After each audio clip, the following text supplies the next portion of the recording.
10,000 रुपए की है, SIP 15,000 की एडिशनल और कर सकती हैं। ये सामने इनका पोर्टफोलियो है जिसमें axis long term equity fund, Kotak fund, Nippon fund and tax relief funds भी हैं। तो क्या फेरबदल करना चाहिए, कोई नया नाम जोड़ना चाहिए, इन्हीं में SIP बढ़ा देनी चाहिए, क्या करेंगे? शिष्य जी को मैं ये सजेशन देना चाहूँगा सुमित जी के, पहले तो मैं ऐसी मेरी समझ है कि अगर मैं सही हूँ, उनका जो ELSS जो 80C का जो कोटा है वो उन्होंने अपनी एग्जिस्टिंग SIP से कंप्लीट किया है उन्होंने, और अभी जो नया है वो मेरे हिसाब से उनको ओपन एंडेड फंड्स में जाना चाहिए जहाँ पे कोई लॉक इन नहीं आता है, क्योंकि ELSS में लॉक इन हो जाता है।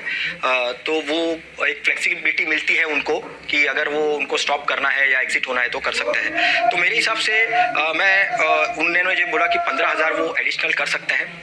तो एडिशनल में मेरी सजेशन रहेगी फॉर फ्लेक्सी कैप, पराग परिक का जो एक फ्लेक्सी कैप फंड है वो देख सकते हैं। लार्ज कैप में वो एक SBI ब्लू चिप का एक फंड है, काफ़ी सालों से चलता आ रहा है, काफ़ी अच्छा परफॉर्म कर रहा है, वो ऐड कर सकते हैं। और एक लार्ज एंड मिड कैप, यानी एक फ्लेक्सी कैप में PPFS,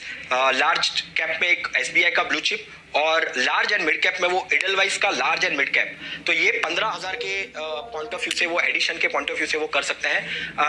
उनका ELSS ऑलरेडी है फंड्स, और ELSS में भी मैं एक सजेशन उनको देना चाहूँगा कि एक एक्सिस का जो उनका लॉन्ग टर्म इक्विटी है और आदित्य बिरला का जो टैक्स रिलीफ है, उनको अगर वो चेंज करके फंड को चेंज करके वो कॉन्ट को टैक्स सेवर में ऐड कर सके और कैनरा टैक्स सेवर को वो ऐड कर सके, तो ये एक रिप्लेसमेंट भी मैं यहाँ पे सजेस्ट करूंगा। और एक फाइनल जो उनका गोल था, तो डेफिनेटली अगर उनको 50 लाख वो गोल अचीव करना है तो 10 साल में वो 25,000 SIP, यानी उनकी 10,000 की एग्जिस्टिंग और 15,000 की नई, वो दोनों मिला के वो आसानी से 50 लाख का जो गोल है वो कंप्लीट हो सकता है। तो सृष्टि जी, आपके सामने कई सारे विकल्प रखे गए हैं, कई सारे नए ऑप्शंस ऐड किए गए हैं, कुछ फेरबदल की बात